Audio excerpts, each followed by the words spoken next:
As soon as Danny brought her into the house, I knew immediately that this lady was trouble. Not that she was trouble, but that she was going to bring me a whole world of trouble that wasn't her fault. That was the feeling I got when I looked up and saw her in the doorway. "Hello, Mr. Carter?" she asked nervously. I could tell she was married, like most of my clients. "Nick Carter, ma'am." I nodded. "No, not like that punk singer, but I occasionally get mail for him. One of the perils of being a private investigator with a famous name living in Los Angeles. My dad actually named me after a secret agent from a set of Jove Publishing spy novels. We already had a last name, but my dad just called me Nick. Not Nicholas. Nick. So screw it." I stood up and shook her hand. "What can I do for you, ma'am?" "Your assistant said you could help me. I was referred by one of your previous clients." She smiled even wider, though she was still nervous.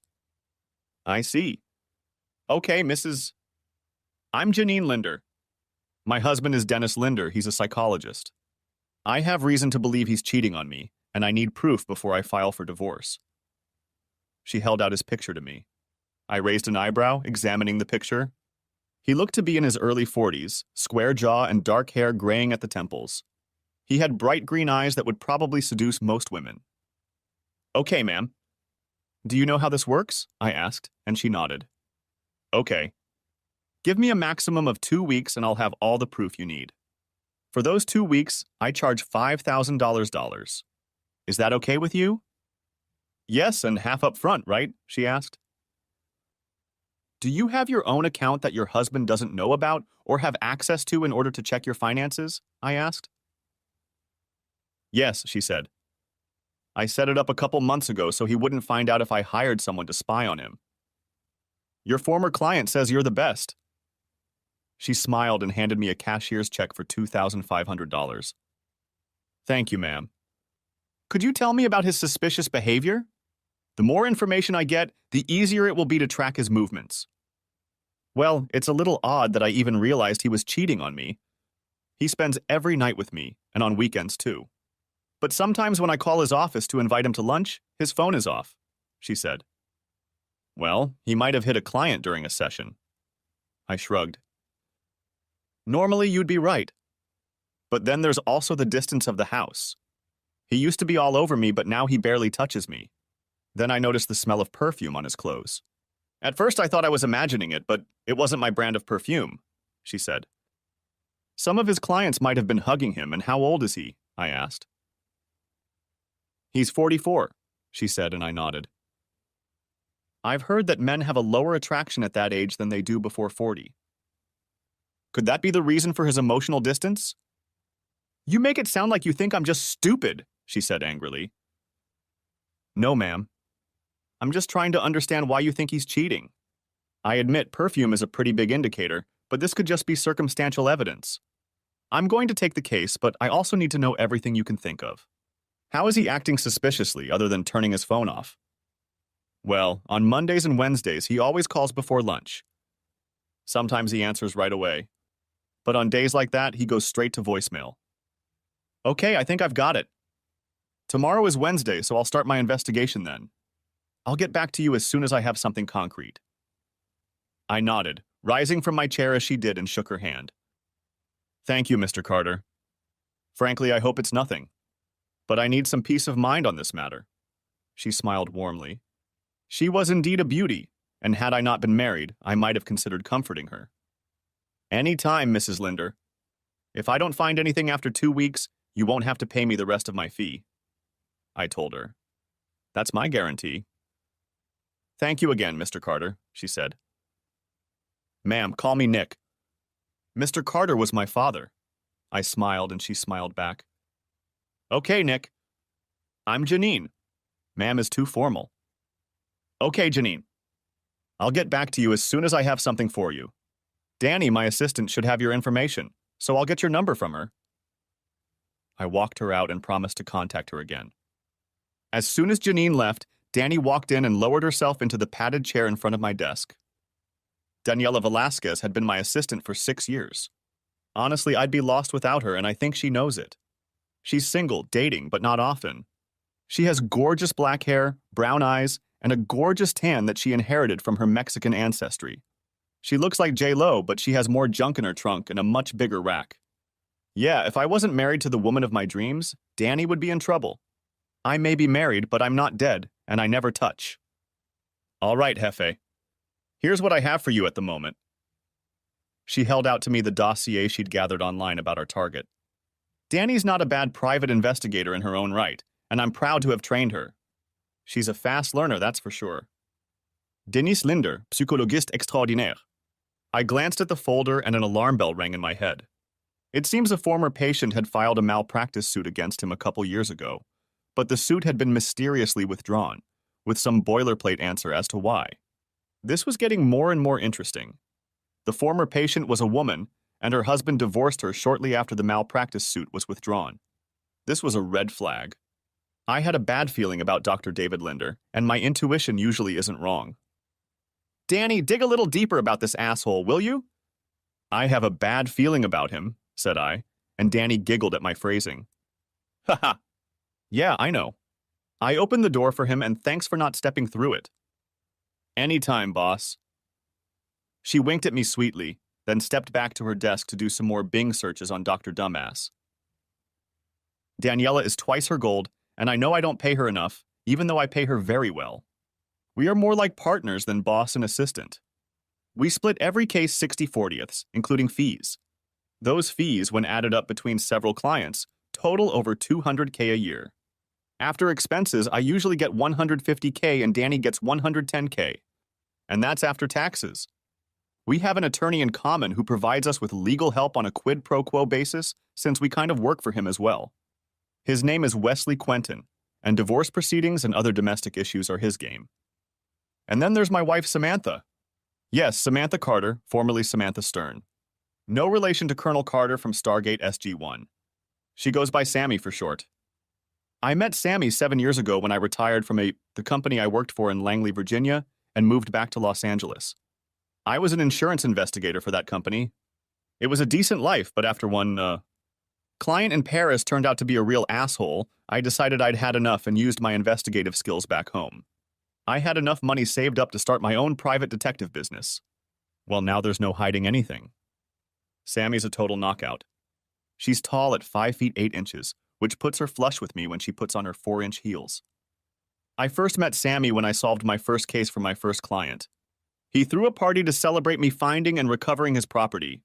I was his guest of honor, and Sammy was the daughter of one of his friends.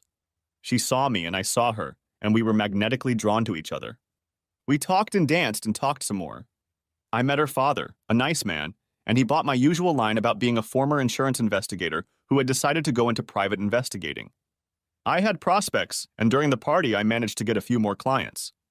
That was 7 years ago, and after 6 months of dating and 6 months together, we were married in a small ceremony with only her family and a few of our friends in attendance. My parents died a few years ago in a car accident while I was overseas and left me their paid-for house in their will. Me? I spent 3 years in the Army as an interrogator, and then was recruited by the aforementioned company to investigate possible insurance fraud. That's my story, and I'm sticking to it. Anyway, I became a damn good investigator and realized I could make a hell of a lot of money as a private investigator. So I said goodbye to the company and went back home to Los Angeles. Getting a concealed carry license was like pulling teeth, but it was worth it to carry my dad's old Colt M 1911A1 pistol. The big .45 ACP rounds practically guaranteed a kill if you shot accurately. That's something I've always been good at. Shooting. So I went to where Danny was picking up the pieces of Dennis Linder's life and printing them out for me. Hey, Danny. When you're done with your search, disconnect for the day. I'm going home. I smiled at her. No problem, Hefe. She smiled back at me with more than professional respect. You know, I hope Sammy knows what's at her house. I think she does, honey. You know, you'll make some guy really happy someday, if you ever settle down. I winked at her, flirting a little. No, Daddy. I missed my chance by a few months. She shrugged. I opened my mouth to ask her about it, but she'd already turned back to her computer monitor. Okay, sweetie. Go ahead and gather your information, put it in a folder, and I'll be there first thing in the morning to pick it up. Good night, I said, heading for the door. Good night, boss, she exclaimed as I walked out of the office. I got in my car and headed home. On the way, I started thinking about Sammy and how she had been acting lately. She had been kind of aloof the last couple months, like she had something on her mind and wanted to tell me about it. But all the time it seemed like something was holding her back. I decided that when I got home, I would ask her about it until she told me herself. I'd be an idiot if I didn't see the writing on the wall. I've seen enough of them over the years. The story has always been the same. The wife-husband was always emotionally detached either before or right after the affair started. To this day, she kept telling me nothing when I asked her what was wrong or if she wanted to talk to me about something. Why women respond with nothing, I will never know. I know a few that don't, but most of them seem to think us guys are paid enough to be mind readers. Sorry, ladies. We're not psychics. Sometimes you have to spell things out for us. It was with these thoughts in mind that I pulled onto our street and noticed a Jeep Grand Cherokee Laredo parked in front of my house. As soon as I pulled into our driveway, my cell phone rang. "Hey, babe," I said, seeing my wife's name on the caller ID. "Hey, Nick. When are you going to be home?" "We need to talk to you about something," she said. Her voice sounded strange. "What do you mean, babe? Who is this we you're talking about?" I had my suspicions that the we was whoever was driving that Jeep. "Just get home as soon as you can. Okay?" "Okay, baby." "I love you," said I. "Okay, bye."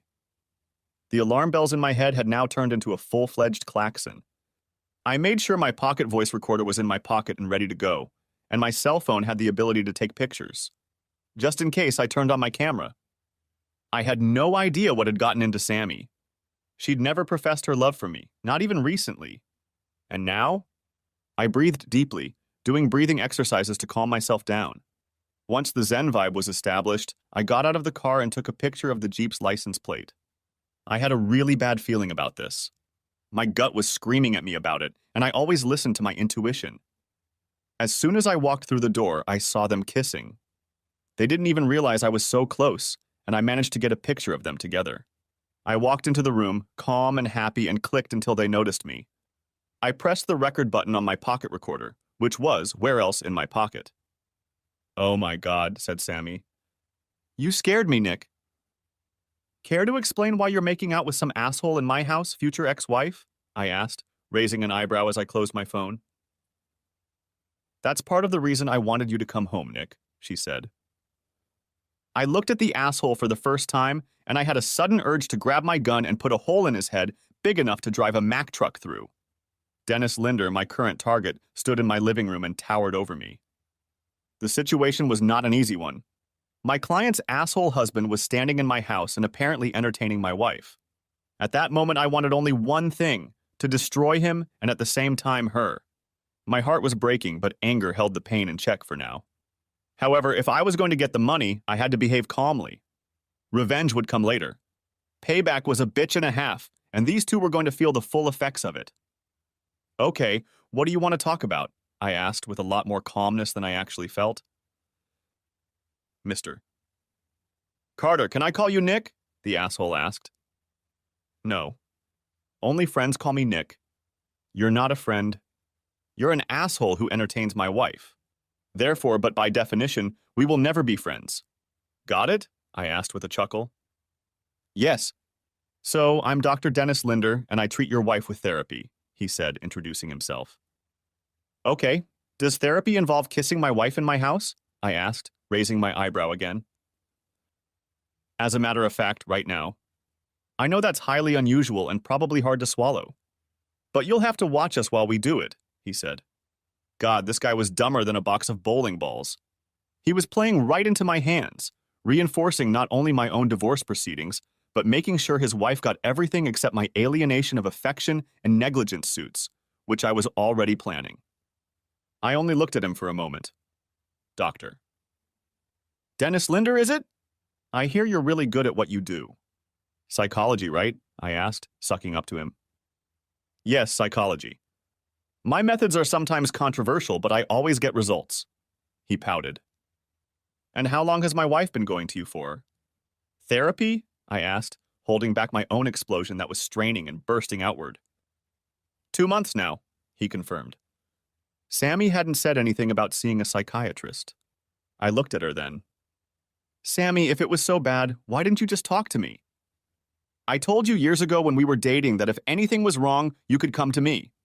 Don't you remember that? I asked, trying to get through to her. I guess, she said in a hesitant tone. A confused expression appeared on her face for a moment. Sammy, remember what we talked about, said Dr. Dipshit. Control. You have to assert your control. I know you don't like being helpless, so you have to take the lead. Remember? His voice was strange, almost hypnotic as he spoke to her, and I saw her expression become rigid. You're right, Dennis. I have to show him that I'm not just a stupid woman to be bossed around. Then she looked at me. Sammy, what are you talking about? I almost shouted. When have I ever pushed you to do anything? In the bedroom. We always do it the way you want to do it, not the way I want to do it. She was almost yelling at me. Okay, Sammy. You know what we said after the wedding? That if we wanted to try something new, we would just discuss it and see what happens. Remember? I asked. All you had to do was ask, and we could at least talk about it. Once again, her expression became confused. But before Dr. Dumbass could say anything, her expression turned rigid again. Nick, I need to do this. You can either watch or not watch. But I'm going to do it, she said firmly. Sammy, don't do it. I told you. I really wanted to say, give me more proof. But I refrained. I would have much more proof. I have to, Nick. It won't affect us. I still love you. She said it with a hint of a smile. I realized she was lying to me. I just need something different, and just this once. Huh? Well, for the record, I don't want you to do that. And if you go for it, there will be consequences. I said, shaking my head in hopes of appearing submissive, something I would reluctantly accept. Mr. Carter, please let me do my job. Do you have a chair in your bedroom? He asked. He wanted to entertain my wife on our marital bed. Note to self, burn the bed and buy a new one.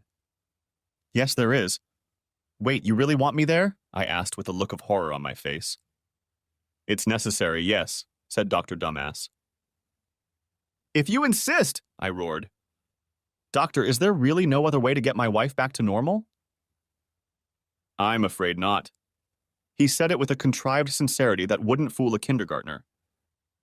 Well, I hope you don't expect me to engage in adultery, said I. Mr. Carter, what your wife and I will be doing can hardly be called adultery. I'm simply helping her to overcome a mental block and perform better in your relationship. You'll both be stronger after we're done. He bestowed a smug smile on me at those words, and once again, it took an Olympian effort of will not to shove the gun down his throat and fire the entire magazine at him. I won't agree to that, just so you know. I will never consent to an act of adultery between you and my wife, and that's what adultery is, no matter how you slice it. I said, noticing that he wasn't wearing a wedding ring and there was no tan line on his finger. Like I said, Mr. Carter, this is therapy. Sure, it's controversial therapy, but it's not adultery. This time his smile was indulgent. Ooh, this is going to be very fun after some pain. Well, not pain. My love for Sammy was dead, and I felt numb and a pang of righteous rage at what I was going to do to this asshole after he was done entertaining my soon-to-be ex-wife. I'm still not going to agree. I shook my head even as I followed them into the master bedroom. I discreetly pulled out my iPhone and started filming him undressing Sammy and laying her on the bed. She willingly spread her legs as he undressed, and neither of them looked in my direction as I sat in the chair to take many shots. Last chance, you two, I said. Don't do this. It's being done without my consent. The doctor looked at me, at my iPhone sticking out of my jacket pocket, but didn't realize he was recording video. He grinned. Like you have a choice, wuss. Then he got on with it. It was all I needed to see. It was all I needed to record. Janine's case was now immutable, period. I got up from my chair and calmly walked over. I grabbed him by the hair. Then I hit the nerve bundle between his neck and shoulder, and it folded like a bad poker hand. Doctor, my ex-wife never told you what I do for a living, did she? I could see the confusion on his face. Sammy looked at me like I'd grown a third eye. I'm a private investigator, doctor. I have proof that you tried to seduce me with my wife. Now I have the evidence necessary to divorce you for infidelity. I have video and audio. I also have proof of alienation of affection and unfair labor.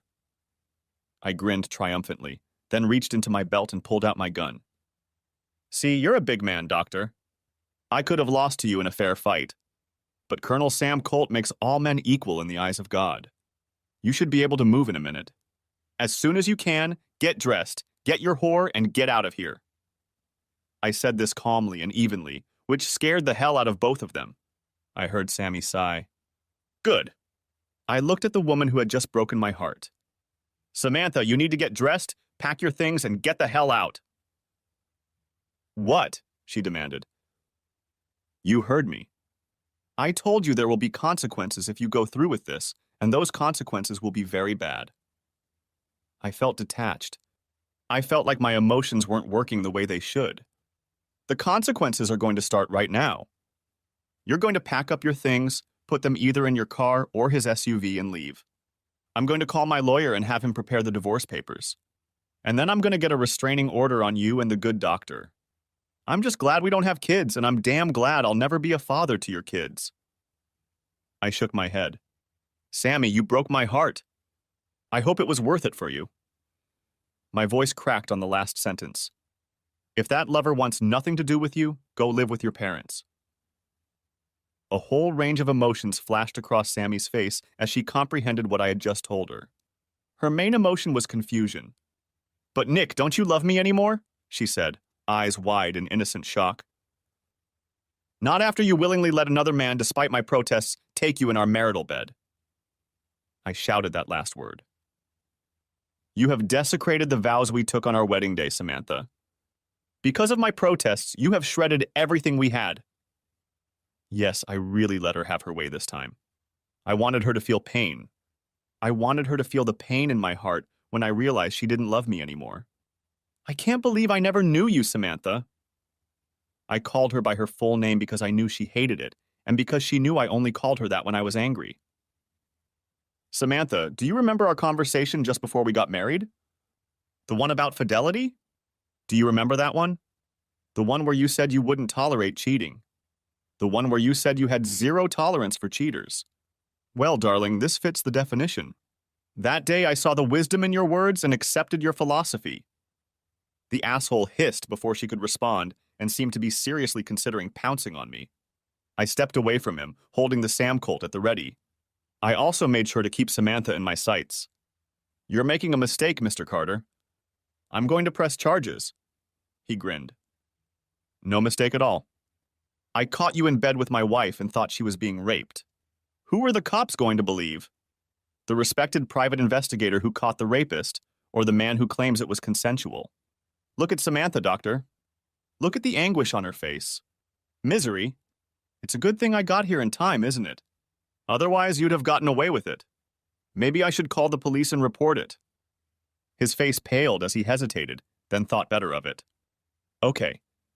No big deal, nothing bad. He tried to grin, but it didn't work. No accusations.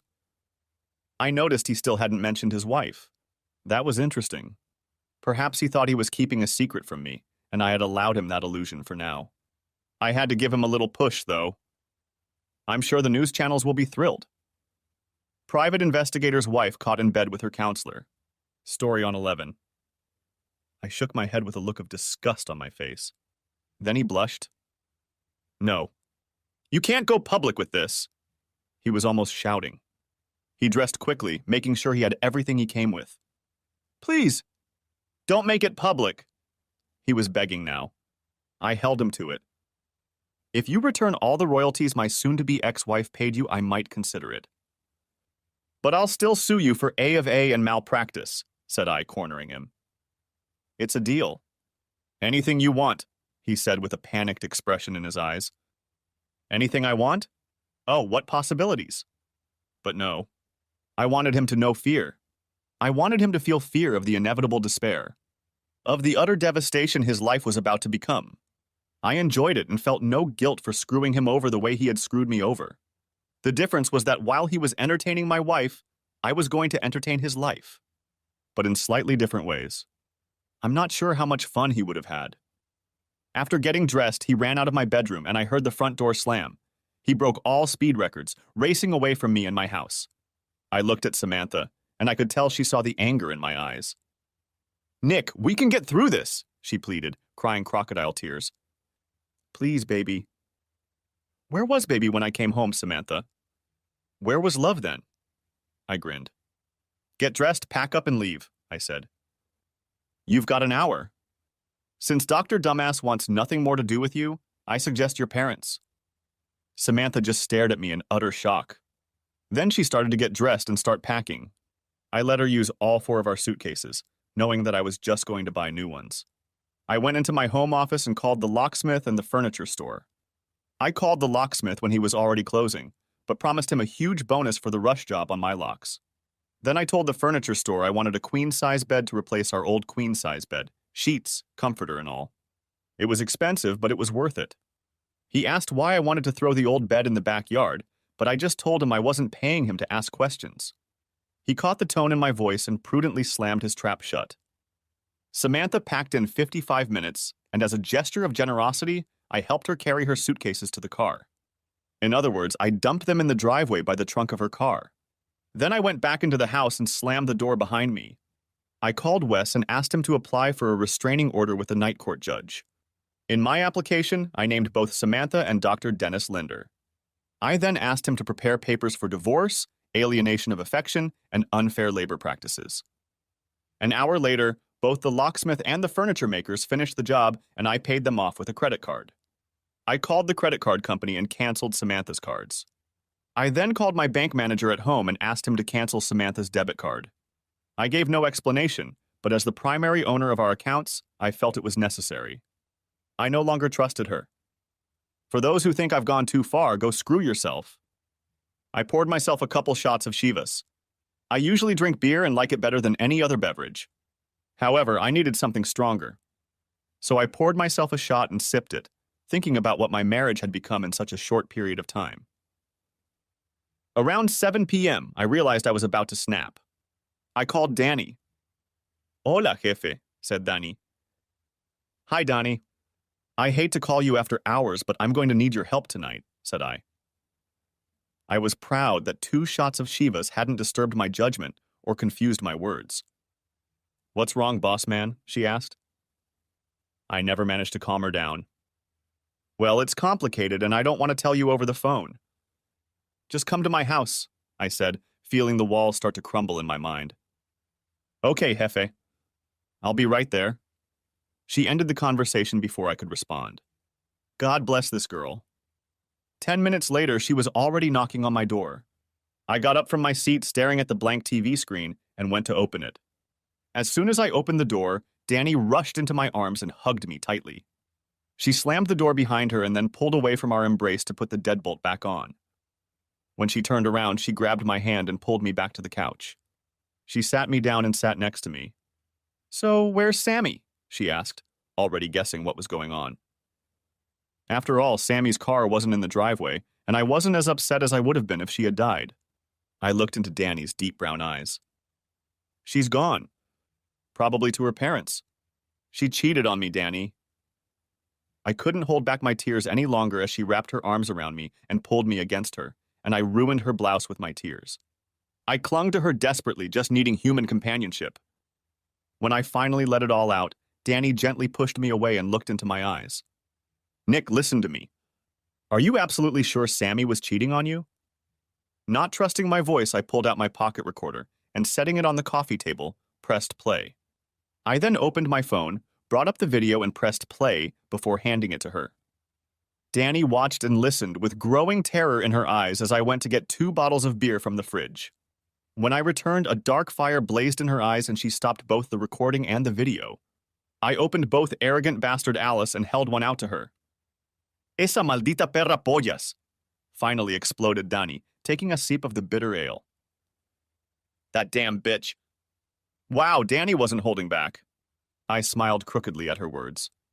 Danny is loyal to the last detail, and she's loyal to me. She took another big sip, then closed her eyes and took a few deep breaths. "Nick, what are you planning?" she asked, placing her hand on mine. Because whatever it is, I want in on it.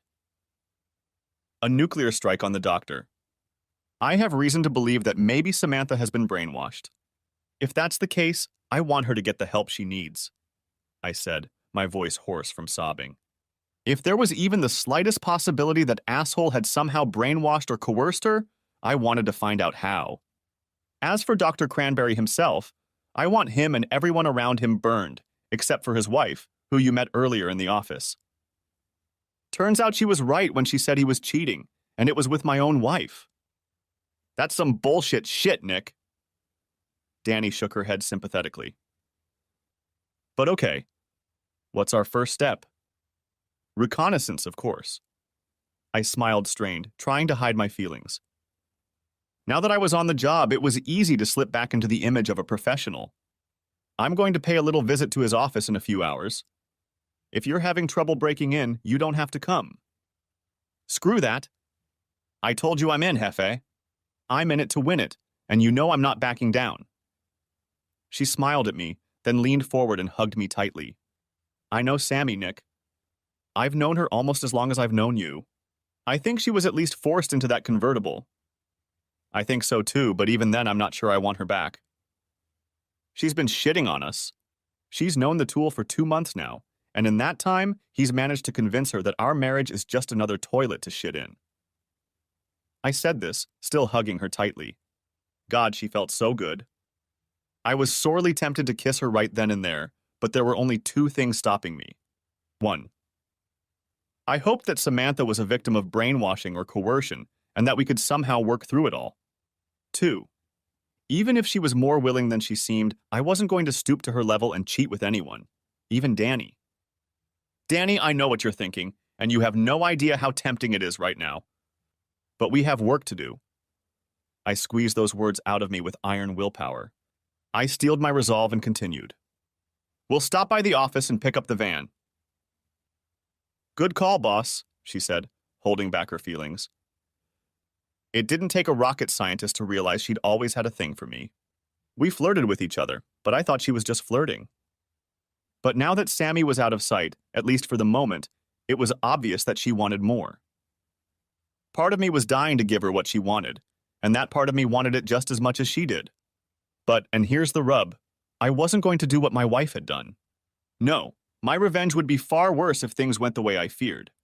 Besides, I didn't want to hurt Danny, and I knew that if Sammy was truly coerced or brainwashed by Dr. Dumbass, Danny would suffer greatly if or when I decided to settle with Sammy. We left in her car and picked up the van at the office. I got Comcast magnets out of the trunk and stuck them on the sides of the van. Urban camouflage. I like it. We pulled up to Dr. Dennis Linder's office around 11 p.m., and I entered the office building by picking the lock. I was wearing supple calfskin gloves that didn't leave fingerprints on anything, but still allowed enough freedom of movement so as not to interfere with my dexterity. Picking the lock was a breeze, and once inside, I made sure my headphones were working properly so I could communicate with Danny. Reading you loud and clear, Jefe, she said. I had a small 50 GB USB drive with me. I was going to search his computer as well as his file cabinet. I wanted to really get a good look into this guy's business. If he's doing this to my wife, I wonder how many other wives he's doing this to. I called the security company, introduced myself as Dr. Linder, and said I forgot my password. It's amazing what the power of a good bluff can do. I sounded authoritative, slightly pompous, and they bought it without even asking to confirm the password. Amateurs. Danny giggled through her earpiece. I know, right? I chuckled softly, picking the lock on the doctor's office. I headed over to his computer, bringing it out of sleep mode. There were no family photos on his desk. Wow, he didn't exactly love his wife.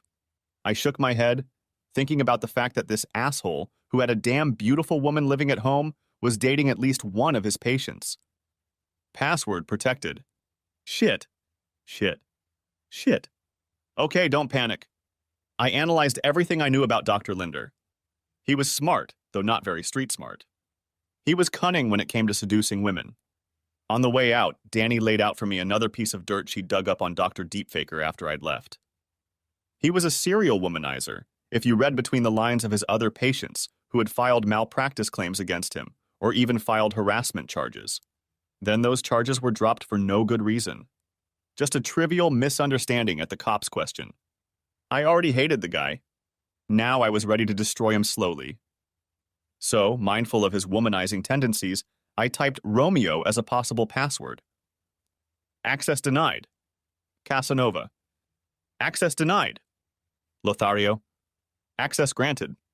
What a predictable asshole. Finding the files I needed wasn't hard either. Wow, that son of a bitch was presumptuous. I inserted the flash drive and downloaded the entire special patients section, which almost completely filled all 50 gigs of space. I checked off some names, including Samantha Carter. What a goddamn bastard. He had video files of Sammy in here. Oh, okay. Never mind. I removed the flash drive and put the computer in sleep mode. Then I went through his file cabinet. I found Sammy's file, but nothing in it indicated what they'd done. So he wasn't exactly stupid enough to record his adventures in paper files. Anything, Jefe? Asked Downey through the earpiece. Plenty, honey, I replied. Nothing paper, but I have about 45 gigs of video he recorded with a few of his patients. Damn it! Okay, we'll have to go through them when we get home, she said. I had a funny feeling about the way she pronounced we and home when talking about our plans for the near future. As I left the office, I made sure all the doors were locked and that there was no sign that I had been here. No security cameras. Just a phone call I made from a landline with an untraceable number. Voice ID might pose a problem if someone was interested, but I wasn't going to worry about that right now. It was well past 1 o'clock in the morning when we got back to my house. We went inside, I put the garage door down, and before I could say anything, Danny gave me a dumbfounded look. I'm going to stay with you tonight, Nick. She said it firmly, leaving no room for argument. Okay, I shrugged. You can have the guest room. No, Nick. I'll stay in your room in your new bed, and I won't take no for an answer. You don't have to be alone tonight. And then it was clear the invisible elephant had been revealed. Danny, I trust you. Hell, you're the only woman on earth I trust right now. I'm asking you, please don't make me break my marriage vows tonight. Okay? I asked. I promise. She smiled and kissed my cheek. We'll go over the footage in the morning. I brought my laptop with me so we can split the video and get it done in half the time. Sounds like a plan, sweetie, I said, heading for the shower. I felt dirty, and not just because I hadn't showered since I left for work the previous morning. As I stood under the jets of water, my mental compartment opened up and all the feelings of betrayal rushed back in. Suddenly, I heard the shower door open. She tucked me into bed, covered me with a sheet, and then walked around and climbed in on the other side. I was numb and fell asleep as soon as I closed my eyes. I was completely exhausted, both physically and emotionally. I woke up the next morning with a smile on my face. Danny stood up and hugged me tightly. Oh my God, she's totally on top of me. I decided to nip this in the bud. Danny, listen to me, okay? I wheezed. When she reluctantly nodded, I continued. Danny, I'm sorry for what I just said. I thought yesterday was just a horrible nightmare. I'd be lying if I said I didn't think of you that way sometimes, but I love my wife, or who she was before that scumbag laid his hands on her. But I promise you one thing right now. If Samantha agreed to all of this willingly, I will divorce her. When that happens, if you still want me, I'll be willing to try it with you. Okay? And that's one of the reasons I fell in love with you. She sighed regretfully. You're the most damn honest man I've ever met. There was equal parts admiration and despair in her voice. Thanks, sweetheart. When I went outside to get dressed, Danny wasn't in the room, but I heard the sizzle of a frying pan in the kitchen. I smiled at that, then got dressed in jeans and a t-shirt, put on my belt with my Colt holstered, and went out to see her. I didn't normally carry a gun at home, but I wasn't about to take any chances with a possibly sociopathic psychologist outside. I noticed Danny was carrying her gun as well. A woman's Smith & Wesson in 9mm caliber. She also got her concealed carry permit shortly after I hired her. Smells good, I said, smiling genuinely for the first time since this whole mess started. Thanks, Nick. She smirked sweetly and then went back to the omelet she was making. I could smell the bacon and cheese and salsa. She really knew her stuff. She was dressed in one of my old t-shirts and jeans that she had worn last night. Her blouse was still on the bedroom floor. "Danny, I know this is going to be hard for both of us," I said, sitting down on a bar stool by the kitchen counter. She looked at me and raised an eyebrow. "Boss, I didn't sign up to be patronized. You made it clear from day one that I was likely to be needed on some cases, and given my background in criminal justice, you knew you could count on me. That hasn't changed and it never will. I couldn't help but fall in love with you, but that doesn't mean I'm going to shy away from this case. This case is personal to me too because Sammy's my friend. That Pendo doctor is going to get a rude awakening when we're done with his ass." Every word she said was true. She had been a detective with the LAPD for 2 years, but had been fired for beating up a suspect. She'd been lucky to avoid serious charges, but since the son of a bitch was guilty, they didn't want the notoriety of charging her. She was given a small severance package to keep her mouth shut about the circumstances of her termination, but she told me candidly about it when I first interviewed her. That was one of the reasons I gave her the job. I needed someone who wasn't afraid to get her hands dirty. Danny was definitely not afraid to get her hands dirty. Sometimes I just forgot about it. "You're right," I nodded. "Danny, I need to tell you something about myself that even Sammy doesn't know." I took a deep breath. I knew I could trust Danny. She trusted me, and I checked the veracity of who she was and why she'd been fired. "What do you mean?" she asked, with a confused look on her face. "Danny, I never worked for an insurance company. I worked for the OWN company as a covert operative. There you go. My name is Nick Carter, and I used to be a spy." And that sounds like a really bad impression from the beginning of the Burn Notice series. Danny just looked at me, then plated our omelets and set them on the counter along with our mugs of coffee. God bless Danny. I kind of figured it out. Either that or you have a criminal record somewhere. She shrugged. You're always looking around like someone's watching you. You don't show it often, but I've noticed it over the years we've been together. You know a lot about bugs and how to tap a phone in record time. You also know how to pick locks, which puts you among the best lock pickers. I laughed. She really was one hell of a detective. You're good, I said, picking up my coffee mug and taking a sip. Just right. Oh, and you make the best damn coffee on earth. Just so you know, said I. It was her turn to laugh. Thanks, boss, she said. I'm not just a pretty face and a hot body, you know. She winked. I know. If you were just that, I wouldn't have hired you. I shrugged. She leaned over and kissed my cheek. Thanks, Nick. No matter how things turn out, thank you for everything. She smiled. Hey, you act like you're going to leave. That's not going to happen. I smirked at her. You're going to work with me until we're both old and gray. She was silent for a moment. You know, you're right, she grinned. I couldn't leave you if I got a job that paid $1 million a day. Okay, I said. Because I can't afford it, and you're the best damn assistant I could hope for. I'm glad you finally recognized that, boss.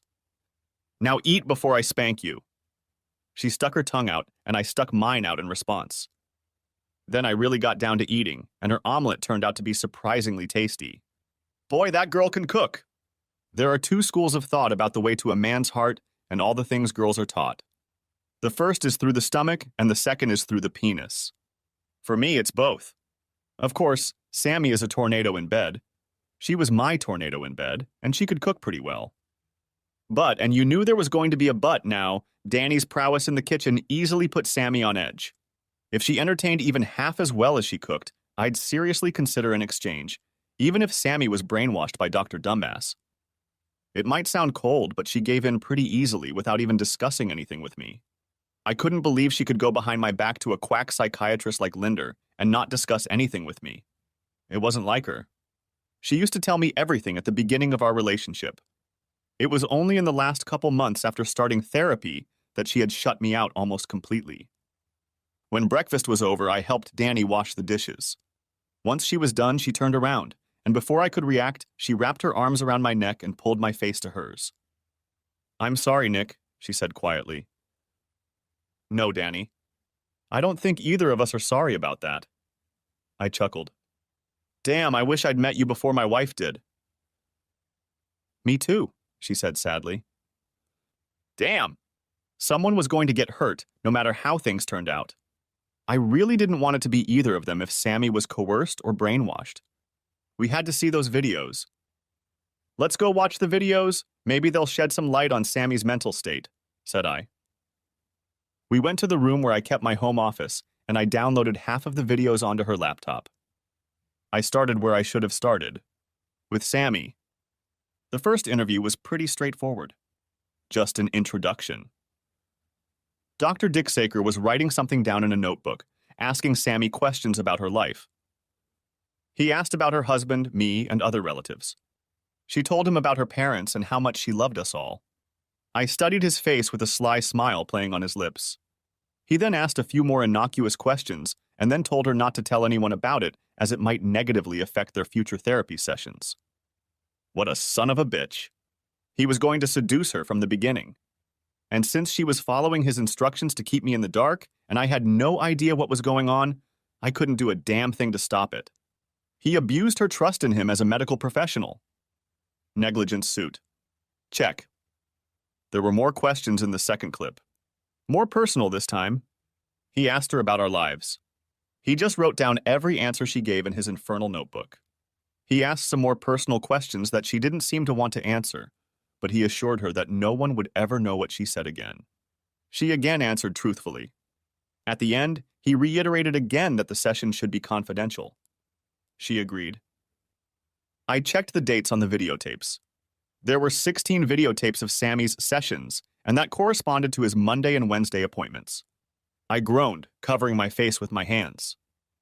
The third video was hard to watch.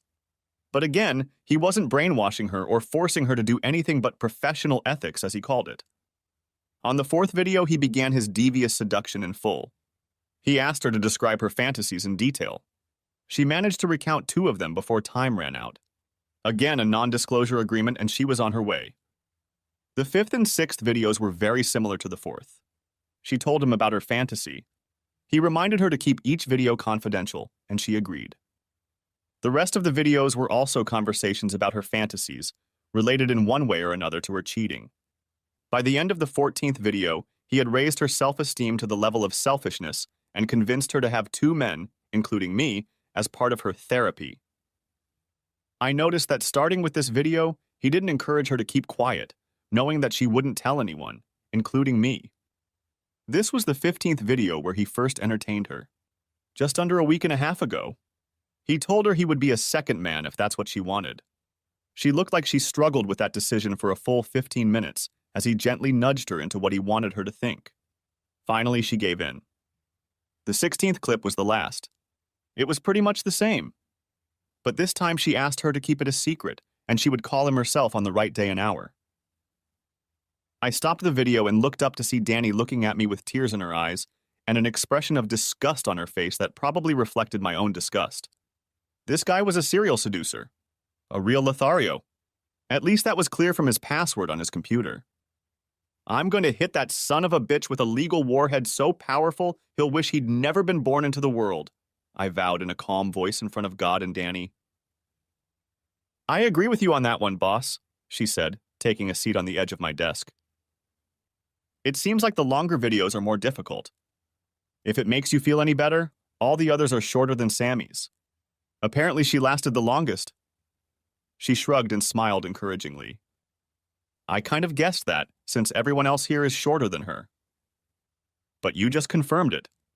This guy makes Machiavelli look like a good guy. I shook my head. But as far as coercion or brainwashing goes, he's not guilty on those counts. He's just convincing them to do it, and no harm will come of it. Yeah, I've noticed that too. As far as I can tell, he never involved the husband in his little games before. But then the husband somehow finds out about it and divorces his wife. All the cases I checked ended in divorce. She listed the names of the women and their ex-husbands. Okay. Contact a couple of the exes and find out how they found out about Dr. Dumbass seducing their wives. I need to talk to Janine. I escorted her out of the room, then pulled out my cell phone and called Janine's phone. Hello? Janine, it's Nick, I said in a squeezed voice. Oh, Nick. Thanks for calling. Are you going to start your investigation today? She asked. Actually, I've already finished it. You were more right than you think. Would you mind coming over to my place today or tomorrow? We have some things to discuss, both personal and professional. Don't get me wrong. I'm not hitting on you, but this matter is very close to my heart, I explained. Would you like to talk more about it, Nick? She asked. Not over the phone, ma'am. Tonight or tomorrow morning would be best. My assistant Danny will be with us. She has information to share with you as well, I told her. What is your address? I gave her my address and she said she would be here in 10 minutes. 11 minutes later, I heard a car pull up to the driveway. I checked. She arrived in a beautiful Jaguar XJ6. I opened the door for her, and Danny brought coffee and I went and got mine and Danny's laptops. I put both on the coffee table and Danny and I sat down on either side of Janine as I started to explain. Janine, Dennis is a serial con man who uses his professional authority and credibility to seduce women and cuckold their husbands behind their backs, I said. From what we've seen so far, he preys only on married women. There are no single women in these videos, Danny added. Each series of videos is about seduction.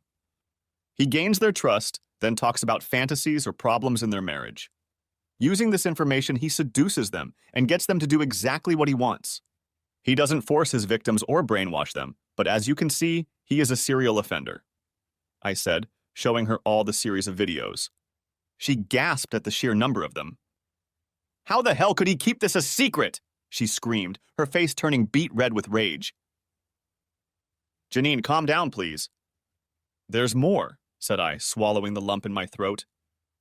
More? She looked at me like I'd just fallen off another planet. Yes, ma'am. As I said on the phone, this case is very close to my heart. You see, my wife was his latest victim. I showed her Samantha Carter's name on the video I had highlighted. Oh my God, I'm so sorry, Nick. Janine hugged me tightly. He's going to pay for this. You can be sure of it. He'll pay through the goddamn ass I'm going to give him for this shit. Janine, how much is your husband worth monetarily? I'll sue him for alienation of affection and negligence, said I. Don't worry. I'll introduce you to the best divorce attorney in California. Wes will take care of you and get you as much as he can. Janine laughed. Oh, honey. Dennis is worth over $250 million, including his properties around the world. He has a lucrative practice, his books are bestsellers, and he's been a guest on Dr. Phil several times. But he made most of his money from his books. Okay. I propose we hit him with a blitzkrieg. We'll hit him hard and fast, but it will probably take a few days to prepare. Do you trust us? I asked, pointing to myself and Danny. Yeah, she said. You've lost a lot too, Nick. I'm sorry for that. I should have seen what a snake he was before. I understand. Come by my office in the morning and I'll introduce you to Wes. He's my attorney and will be handling my divorce from Samantha as well as my lawsuits against your husband. But by Friday, we hope to bring in other ex-husbands to sue him for malpractice and alienation of affection. I outlined my plan to her, and by the time I was done, she was nodding and smiling. I can go along with that. The problem is acting normal with him for 2 more days. I can claim I have a problem with women, or I can just go out of town to see my mom. She's old, so he'll probably buy that. Janine nodded. True, he's trained to notice differences in mood or behavior.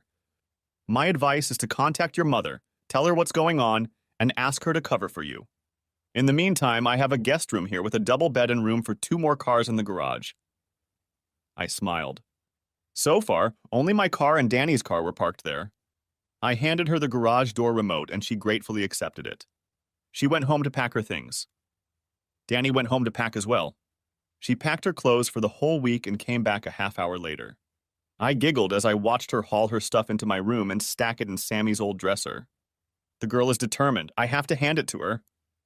The next morning, Janine returned just as I got out of bed after another great night's sleep with Danny by my side.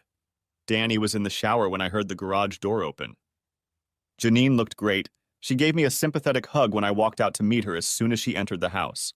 She had a small suitcase with her with a couple changes of clothes.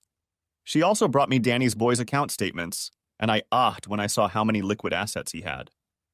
When Danny made breakfast for all of us and we ate another great meal, Janine said she was ready to move on. I told her we could move as soon as all the ex-husbands and wives were notified of the latest developments. We needed to call the 11 ex-husbands and then inform them to call their ex-wives to inform them of what was going on.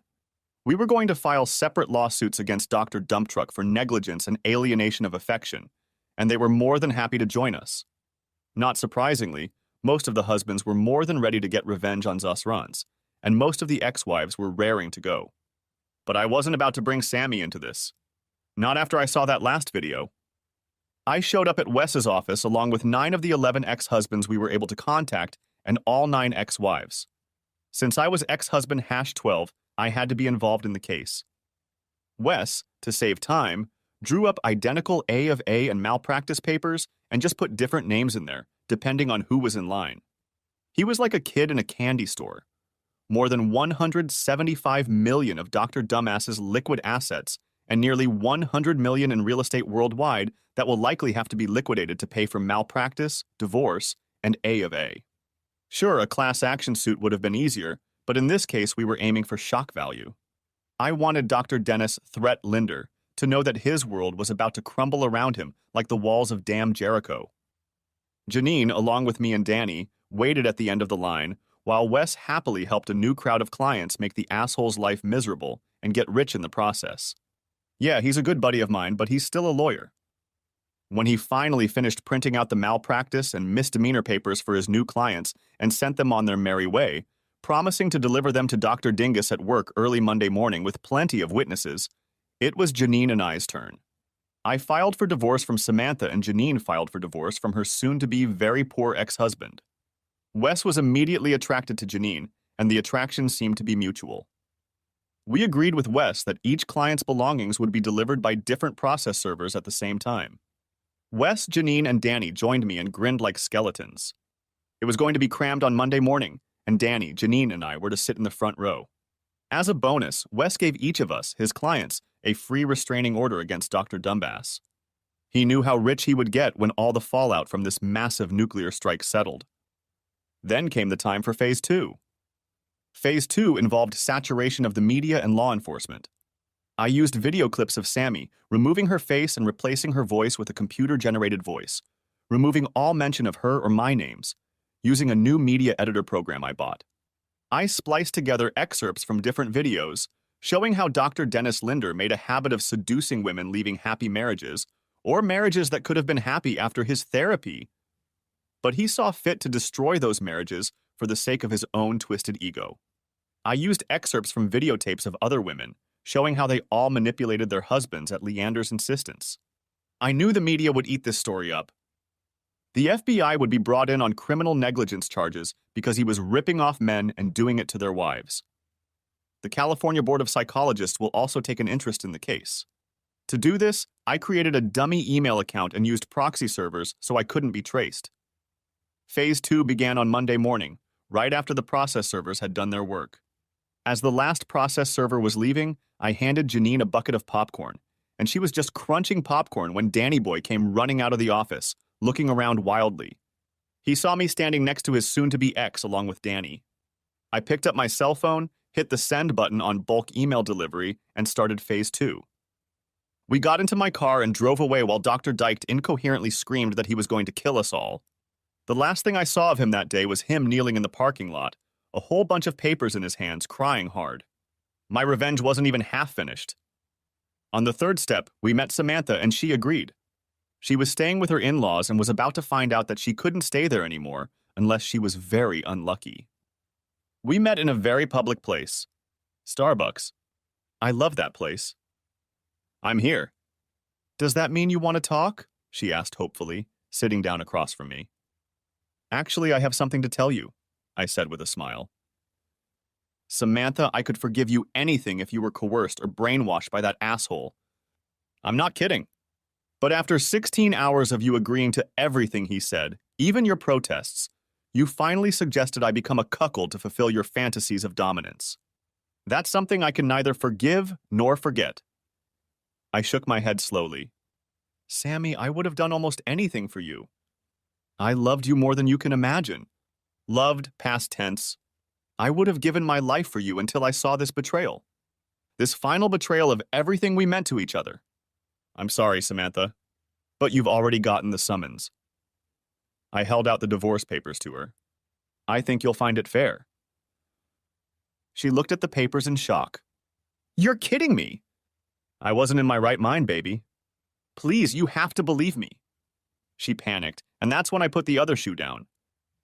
If I were you, I'd figure out what to tell your parents, Samantha. Something tells me they just received an anonymous letter that will show them what kind of daughter they've raised. I stood up and walked out, leaving her in stunned silence. Wes asked Janine out on a date, and she accepted. I vouched for his honesty, as honest as it was. When she asked about it, I said, he's a divorce lawyer. I shrugged. Then I'll just have to keep an eye on him. She grinned. But seriously, he's a nice guy. I wouldn't work with him if he wasn't, I said, reassuring my friend. The next day, Wes called me and told me that Sammy and her lawyer were here and wanted to talk. I agreed and went, taking Danny with me for moral support. Okay, I'm here, I said, sitting down across from Sammy and her lawyer, who looked a bit like Gloria Allred, and Danny sat down with me and Wes. Mr. Carter, I'm Jean Albrook. I'll be representing your wife in this case. From what she's told me, you've completely destroyed her, so I'm taking on her case pro bono. Let me start by saying that these terms are unacceptable. She ended her initial tirade. Miss Albrook, let me point out that I have enough evidence to sway any judge and jury in the world to my point of view. They indicate that my soon-to-be ex conspired with her lover to cuckold me. It was even her suggestion. For your information, I don't like that lifestyle and never will. Under the circumstances, I believe my offer is more than adequate. I finished, leaning back in my chair. And where is that evidence? Asked Allred Jr. Wes, God bless him, opened the DVD that had the last 2 sessions between Samantha and the good doctor. He also put the recording from my pocket voice recorder and the video from my iPhone on the DVD. The video showed them planning the whole thing, where she would play a confused and helpless victim who just wants to explore herself, and Dr. Linder coaxes her. Then my own voice recorder came up on the screen as I walked in and caught them together. Then an iPhone video of them having fun on our marital bed. Then I swipe it off her and throw it on the floor. I have the rest if you want it, said Wes with an evil smirk. Just say the word and I'll make copies for you. Gloria Jr. looked like she'd love to be anywhere but here at this point. She looked at the proposal I'd asked Wes to put together. It was pretty fair considering the crap she'd put me through. She was getting $75 grand and a car to boot. She would get her stuff, which she would take at my discretion, and she would be given an apartment, paid for by me for a year. No kids, so no alimony. And no alimony. That's what I refused to do. There was no way I was going to pay her until she remarried. But at least the apartment was nice. Consulting with Samantha, Gloria's younger clone looked at me. We agree, Mr. Carter. Good decision. I smiled. We all signed our signatures, John notarized them, and in 30 days the case was to go before a judge. Those 30 days stretched so damn slow I wanted to tear my hair out. Every day Danny and I kissed like teenagers, but I still couldn't go all the way with her. I wanted to, like you wouldn't believe, but I was stubborn, or as some would say, stupid. By the end, I was leaning towards stupidity myself. At last, our trial date came. We hadn't had any cases since the Leander case, so it was insanely satisfying to wait for the clock to tick down until we could officially be together. When the judge banged the gavel, I wrapped Danny in my arms and kissed her until our toes were curled up. Sammy came up to us as we parted. I'm really sorry, Nick. For what it's worth. I ruined the best thing I had going for me. There were tears in her eyes as she looked at Danny. Danny, please take care of him and don't be as stupid as I am. Sammy, I've been in love with Nick since I first saw him. I kept my distance because he loved you with everything he had. I kept my distance because you were my friend too. You're both my friends, but when you did what you did to him, I couldn't stand by anymore. I'm not sorry either. I love that man and I promise I will take care of him for the rest of our lives. Danny surprised me with that too. But what really surprised her was Sammy, who hugged her friend tightly. Danny moved in with me for the duration of the 30-day wait. We had plenty to do while we waited for my stupidity to subside or for the divorce to go through. When we got home from court, I took off my old wedding ring and threw it on the coffee table, then picked Danny up in my arms and carried her into our bedroom.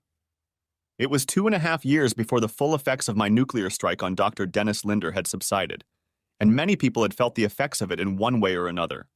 Several couples separated by that asshole's actions eventually reconciled and remarried after receiving settlements for wrongdoing lawsuits. Good for them. Good for them. I heard about Samantha shortly after all the malpractice and personal injury claims were settled in court against Dr. Diptard. Anyway, Samantha now lives in Vegas and has become a dominatrix. That seems to be right up her alley with the crap that Leander uncovered in her psyche. Her parents still aren't talking to her thanks to me giving her a surgical strike by sending them a video of her and her lover plotting against me. Oh well. She brought it on herself. After Janine divorced him, and she got a lot more than half of it, all the criminal charges came down on old Denny like a ton of bricks. He pleaded guilty, but lost his license and had to file for bankruptcy after all the legal proceedings were over. However, that didn't stop everyone he wronged from getting their due. It only delayed them a bit. Someone, who shall remain nameless, visited the good doctor one evening before his criminal trial began. Whoever it was beat up Dr. Douchebag so badly that the man had to be hospitalized for several weeks. He had both knees shattered, both arms broken, and both balls torn. As for how I know all of this, don't ask me any questions and I won't lie to you. Now, if you'll excuse me, I need to clean my old aluminum baseball bat. Wes and Janine dated for 6 months and became so close they got married, with me as best man and Danny as maid of honor. Wes has earned enough from all the lawsuits to retire, and they plan to spend their golden years together. The trial was pretty much open and shut because Dr. Fool's lawyer was unable to get the video of Asholio seducing all those women into evidence.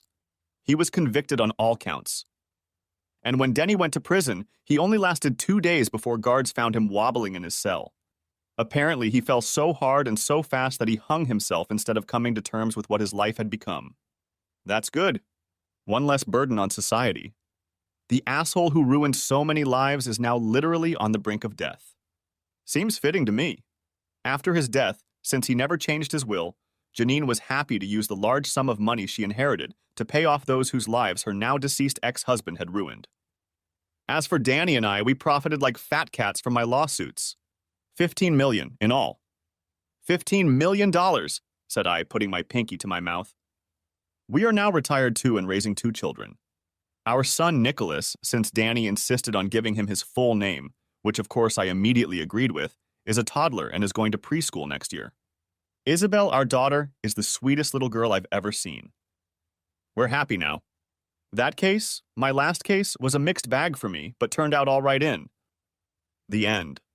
Thanks for watching, I hope you enjoyed it, so subscribe to my channel and watch the next video.